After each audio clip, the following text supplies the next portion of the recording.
যুবকেরা হকের পক্ষে থাকাই দে, আমার নবীর ওপরে যদি জুলুম হতে পারে আমার ওপরে হবে না, এ আশা করাটা তো আমার পিতা হবে, তোমাদের ওপরে হবে না এ আশা করাটা তো পিতা হবে।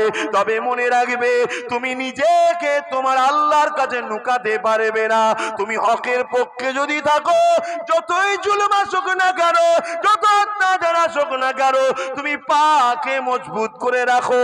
যদি ওই অবস্থায় তোমার মৃত্যু হয়ে যায় কোনো চিন্তা করো না, কেননা মৃত্যু তো একদিন না একদিন হবার। তবে হকের পক্ষে যদি মৃত্যু হয় মনে রেখে দিও আমার আল্লাহ তোমার জন্য দুনিয়ার সমস্ত গুনাহ মাফ করে দিয়ে নাজাত দিয়ে দেবে।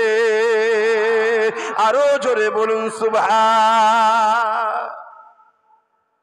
ইসলামের কথাই বলছি তো নাকি? একটু সবাই আওয়াজ দিয়ে বলুন বলছি তো নাকি? কারা বলছেন যে ইসলামের কথাই বলছেন একটু হাত তুলে সাক্ষী দেন, একটু হাত লম্বা করে তোলেন। আলহামদুলিল্লাহ। দু চারটে যদি মাতাল এখন বলে যে কি বলেছিল ইসলামের কথা বলেনি, তা আমি কি করতে পারি বাবা?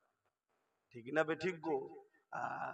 কেউ যদি মনে করে যে ভাঙরে আসা বন্ধ করে দেবো, এখানে আসা বন্ধ করে দেবো, ওরে পাগল, আল্লাহর জমিনটা কি শুধু ভাঙর কেলিয়ে নাকি? হ্যাঁ, এই আল্লাহর জমিনটা কি শুধু ভাঙর কেলিয়ে? কিছু বলবেন? আচ্ছা, কি গো বলবেন তো, আল্লাহর জমিনটা কি ভাঙর কেলিয়ে? হ্যাঁ, শোন, তুই তো আমায় বলবি দুনিয়ার শয়তানের খুশি করার জন্য বলবি যে ভাঙরে আসা বন্ধ করে দেবো। শোন, আমার আল্লাহ যদি তোকে জান্নাত যাওয়া বন্ধ করতে কি হবে বল দেখি? কেমন হবে? কি যে ঠিক আছে, আমার নবীর গোলামটা, আমার নবীর বংশের ছেলেটা আব্বাস যখন হক কথা বলছিল, তো দুনিয়ার শয়তান তোকে চাপ দিয়েছিল, এই কি হলো, কি করে এইসব হচ্ছে দেখতে পাচ্ছিস নি? তুই তখন দুনিয়ার ওই শয়তানকে খুশি করার জন্য এলাকার গরিব গরিব ছেলেগুলোর উপর জুলুম অত্যাচার করেছিলি, চমকেছিলি, ধমকেছিলিস। তা আজকে তোর জান্নাত যাওয়া বন্ধ করে দিলাম, যা। এবার কেমন হবে? কি গো বুঝতে পারছো না? আমরাও সেদিন বলবো, কি বুঝছো এখন? ভাল লাগছে তো? চিন্তার কোনো কারণ নেই, হাসি খুশিতেই থাকো। বুকে হাত দিয়ে বলো, তোমরা কেউ নবীর দ্বীনের দুশমন নাকি? তোমরা কেউ নবীর দুশমনদের ঘরে সাপোর্ট করো? তাহলে চিন্তা করুনি, যদি গুনাহ হয়েও থাকে তওবা বেশি বেশি করো, আল্লাহ মাফ করে দিয়ে জান্নাতি দেবে। জোরে বলুন সুবহানাল্লাহ। শুধু দুটো জিনিস, আল্লাহু আকবার, আল্লাহু আকবার, ভেঙে পড়ার কিছু নেই। আমি শুধু দুটো জিনিস না হয়, এক, নিজে নবীর দুশমন বা নবীর দ্বীনের দুশমন হব না। দ্বিতীয়, কেউ দুশমন করলে তার দিকে যেন আমাকে দেখা না যায়। কিছু বুঝাতে পারলাম? আমি যদি ইসলামের উপকার করতে নাও পারি, আমি যদি ইসলামের উপকার করতে নাও পারি, আমার দ্বারা যেন ক্ষতি না হয়, মনে থাকবে। আর দ্বিতীয় কি, যারা ক্ষতি করে তাদের দলে যেন আমায় দেখা না যায়। এই দুটো কথা মনে রাখবে। আল্লাহকে সাক্ষী রেখে বলছি, আমার জ্ঞান, আমার এলেম, এলেম শুধু ওই বইয়ে পাওয়া যায় তা না।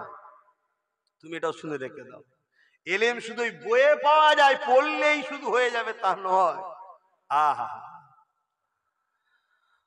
কিছু আল্লাহ পাক কিছু তার পক্ষ থেকে স্পেশাল রেখে দেওয়া হয়, রেখে দেওয়া হয়, বেশি আর বলা যাবে না। তো নবী পাককে যদি তুমি ধরে রাখতে পারো, তো নবী পাককে ধরবে কি করে? অর্থাৎ নবীর ওয়ারিস যারা, আল উলামা ওয়ারাসাতুল আম্বিয়া, যারা নবীর পক্ষে তোমাদেরকে ডাকে, নবীর পক্ষে ডাকে, তাদেরকেও যদি ধরে রাখতে পারো, মনে রেখে দিও তাদের সাথেই তোমরা জান্নাত চলে যাবে। জোরে বলুন সুবহানাল্লাহ।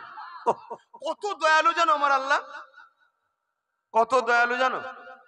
আমি এটা বলবো, কিয়ামতের দিন তো সব গরিবদের বাজার চলবে, যারা গরিব কিয়ামতের দিনে তাদের বাজার চলবে। সেখানে যা বলবে আল্লাহকে গরিবরা, আল্লাহ সেটাই কবুল করবে। জোরে বলুন সুবহানাল্লাহ। এমন কি ফেরেশতারা কিছু কিছু গরিবকে বলবে, তোমরা ওই দিকে যেও না, এই দিক থেকে জান্নাত চলে যাও। কেন?